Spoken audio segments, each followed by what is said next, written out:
يا مساء الخير ومساء الفل على كل حبايبنا الحلوين. ازيكم يا حبايب قلبي؟ عاملين ايه؟ يا رب تكونوا بخير جميعا، اللهم امين يا رب.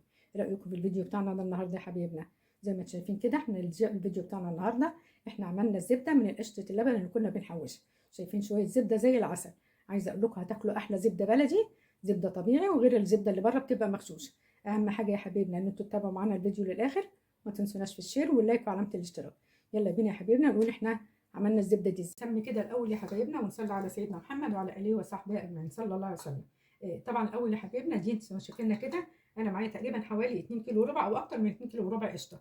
القشطه دي انا باخدها طبعا من وش اللبن، فكنت بجيب اللبن الحليب اللي هو السايب، ما بجيبش اللبن العلب. اللبن العلب ما بتعرفوش تاخدوا منه قشطه خالص.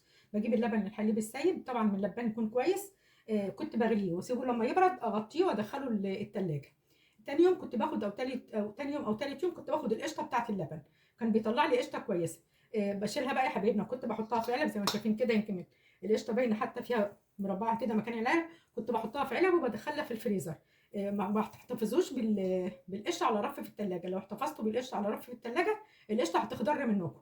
دي اول حاجه. بعد كده بقى يا حبايبنا، طبعا انا كنت بحوش كميه القشطه، فكنت دايما لازم اطلعها وهي من الثلاجه، اسيب يا دوبك تحل بتاع ساعتين ثلاثه كده، لان لازم نضربها وهي من الثلاجه. فدايما انا بحب اعملها في شهر طوبه او كياك. بتديكوا كميه سمنه او كميه زبده حلوه. زي ما شايفين كده القشطه هي متجمده.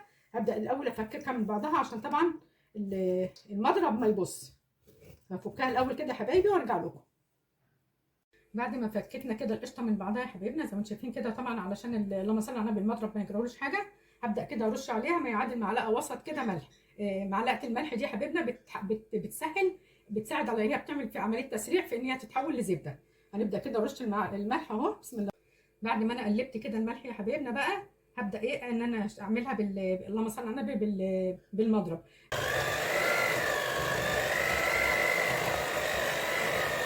انتوا شايفين كده يا حبايبي، انا كل دقيقتين كده بريح المضرب واجمع كده القشطه كده من الجناب على ما المضرب يكون ارتاح شويه. شايفين عملت ازاي؟ دي كده تعتبر المرحله الاولانيه فيها.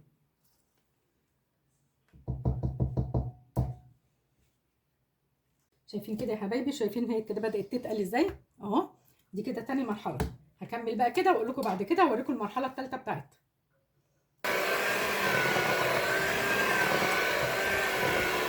زي ما انتوا شايفين كده عامله ازاي. بصوا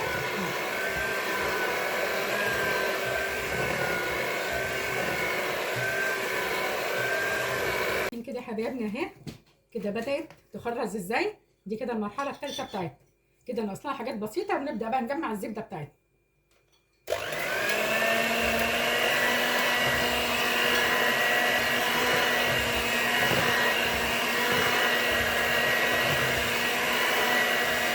زي ما انتم شايفين كده يا حبايبنا اهي، بدات كده تجمع الخض كده في الجنب. هنبدا بقى نجمع الزبده. بصوا طبعا الاول يا حبايبي كده انا غسلت ايديا كده الاول بميه ساقعه طبعا عشان كانت ايدي سخنه مكان العجان، عشان بقى الزبده بتاعتنا ما تحلش. هنبدا كده بسم الله الرحمن الرحيم. هنبدا كده بقى نجمع الزبده. بسم الله الرحمن الرحيم. طبعا لازم تعصروها من اللبن اللي فيها كويس.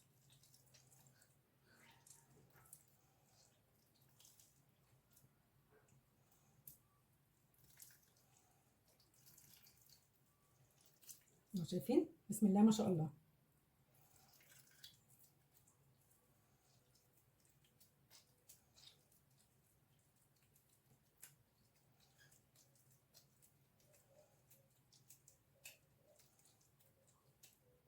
تاكلوا بقى، تاكلوا احلى سمنه بلدي من الزبده دي يا حبايبي.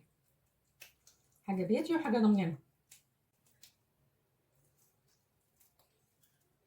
شايفين بسم الله ما شاء الله.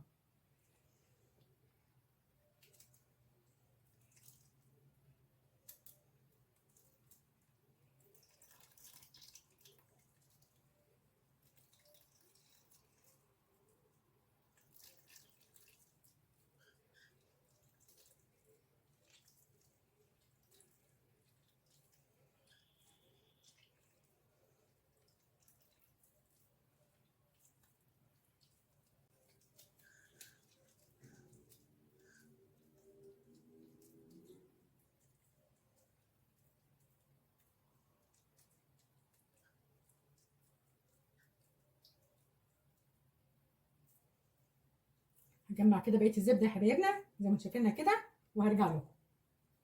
يا حبايبنا اهي كميه الزبده اللي احنا طلعناها ما شاء الله. وطبعا دول شويه اللبن اللي طالعين من القشطه.